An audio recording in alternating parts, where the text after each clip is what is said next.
Caption Close Honolulu, AP, a federal appeals court panel has ruled that President Donald Trump once again exceeded the scope of his authority with his latest travel ban, but the judges on the Ninth U.S.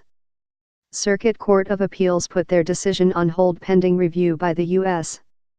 Supreme Court, meaning the ban involving 6 majority Muslim countries will remain in effect. The 77-page ruling released late Friday says Trump's proclamation makes no finding whatsoever that simply being from one of the countries cited in the ban makes someone a security risk. Hawaii, which is suing to stop the ban, has argued that it will be harmful because families will be separated and university recruitment will be hampered. Earlier this month, the Supreme Court lifted temporary lower court orders that had prevented the latest ban from taking effect. The status quo was maintained when the Ninth Circuit stayed its decision, said Carl Tobias, a professor at the University of Richmond School of Law.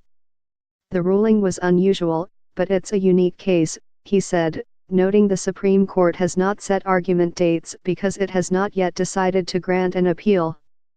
Given the shockingly rapid volley of executive actions and court decisions, this is surely just the latest in a long series of battles to come. Mary Phan, a University of Washington Law School professor, said about immigration ban litigation. The judges focused on whether Trump had made a required finding that the entry of people affected by the ban would be detrimental to U.S. interests. Under U.S. immigration law, such a determination must be made before barring 150 million potential travelers from Chad, Iran, Libya, Somalia, Syria, and Yemen, they said. Department of Justice spokeswoman Lauren Ersom said the agency is pleased that the Supreme Court has already allowed the government to implement the proclamation and keep Americans safe while the matter is litigated. We continue to believe that the order should be allowed to take effect in its entirety, Ersom said. In a September proclamation, Trump said the ban was needed because the countries don't do a good job of verifying or sharing information about their citizens, and thus the government lacks sufficient information to assess the risks they pose to the United States. Trump relies on the premise that the Immigration and Nationality Act gives him broad powers to regulate immigration, the judges said, but for the president to block entry, he must first legally prove that person's entry would be detrimental to the interests of the United States.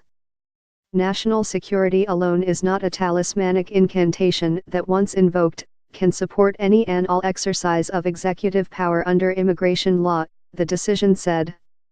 I have always believed that the rule of law, reinforced by Hawaii's values, will win the day, Hawaii Attorney General Doug Chin said in a statement Friday. Make no mistake, our values of diversity and inclusion are America's values, and they will light the way even through our darkest of hours. Noah Purcell, the Solicitor General for the Washington State Attorney General's office, who argued that states' challenge to Trump's first travel ban, was pleased with the Ninth Circuit opinion.